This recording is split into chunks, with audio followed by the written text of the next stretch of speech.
সপ্তাহের অর্ধেক সময়ই চলে যাচ্ছে গ্যাস বিদ্যুতের সংকট সমাধানের চেষ্টায়। চুক্তি সই অনুষ্ঠানে এমন দাবি করলেন বিডা ও বেজার নির্বাহী চেয়ারম্যান আশিক চৌধুরী। জানান, দেশের উদ্যোক্তাদের জন্য এখন বড় উদ্বেগের জায়গা জ্বালানির সমস্যা। প্রতিনিয়তই যার খোঁজ খবর রাখছেন প্রধানমন্ত্রী তারেক রহমান। আরও জানাচ্ছেন রাকিব হোসেন। মিরসরাই জাতীয় অর্থনৈতিক অঞ্চলে ২০ একর জমি ইজারা পেল গোল্ডেন অয়েল মিলস লিমিটেড। এজন্য $৫ কোটি বিনিয়োগের বিপরীতে কাজের সুযোগ হবে ১,০০৬ মানুষের।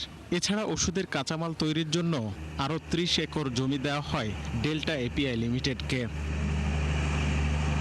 বেজা কার্যালয়ে আনুষ্ঠানিকভাবে চুক্তি সই হয় ওই দুই প্রতিষ্ঠানের সাথে। এ সময় উদ্যোক্তারা বলেন, আজকের এই স্বপ্ন বাস্তবায়নে দরকার নিরবচ্ছিন্ন গ্যাস বিদ্যুতের নিশ্চয়তা। ওই জায়গায় তো জমি বিক্রি করে আমি ডেভেলপার কোম্পানি বানাইতে পারবো না। আমরা যে জমিটা নেই এটা ইনভেস্ট করে নেই, এবং আমরাও চিন্তা ভাবনা করে টাকাটা ইনভেস্ট করতে চাই যাতে পরবর্তীতে এটা লোকসানি প্রতিষ্ঠানে পরিণত না হয়। দেশের জন্য কাজে লাগে, কোম্পানির জন্য, মানুষের জন্য কাজে লাগবে। আর এইগুলো একটু যদি সমস্যা আমাদের সমাধান করে দেয় তাহলে আমাদের জন্য খুব সহজ হবে। এত সুন্দর একটি জায়গা, আমরা যদি বিদেশি আমরা অনেকগুলো নিয়ে আসবো, আমরা বিদেশি অনেকগুলো অলরেডি অপারেশন বিতার তারা আমাদের সঙ্গে ইন্ডাস্ট্রি করতে চায়, কারণ আমরা সেই আস্থা অর্জন করেছি। এ সময় বিডা ও বেজার নির্বাহী চেয়ারম্যান আশিক চৌধুরী বলেন, বিনিয়োগকারীদের উদ্বেগের বড় জায়গা জ্বালানি সংকট, যা নিরসনে দরকার সম্মিলিত প্রচেষ্টা।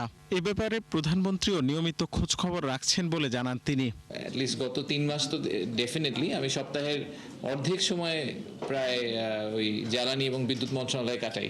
আমরা সবাই মিলে একসাথে এই সমস্যাটা সমাধান করার চেষ্টা করছি, এবং ইনফ্যাক্ট আমাদের মাননীয় প্রধানমন্ত্রী প্রতি সপ্তাহে, মানে একেবারে উইদাউট ফেল, প্রতি সপ্তাহে উনি আমাকে ডেকে একবার জিজ্ঞেস করবেন যে ইনভেস্টমেন্টের কী অবস্থা, ইলেকট্রিসিটির কী অবস্থা, গ্যাসের কী অবস্থা। এটা মানে অন উইকলি বেসিস ওনার সাথে আমার এই আলোচনাটা হয়। সো আমরা আসলেই চেষ্টা করছি যে গ্যাস এবং ইলেকট্রিসিটির প্রবলেমটাকে সলভ করা যায় কিনা। আশিক চৌধুরীর মতে, মুনাফা নেয়ার জন্য নয়, বরং কর্মসংস্থান ও বিনিয়োগ নিশ্চিতের লক্ষ্যেই কাজ করছে বিডা বেজা। আশা করছি যে ভবিষ্যতে এই কোয়ালিটি আরও ইমপ্রুভ করবে। রাকিব হোসেন, ৭১, ঢাকা।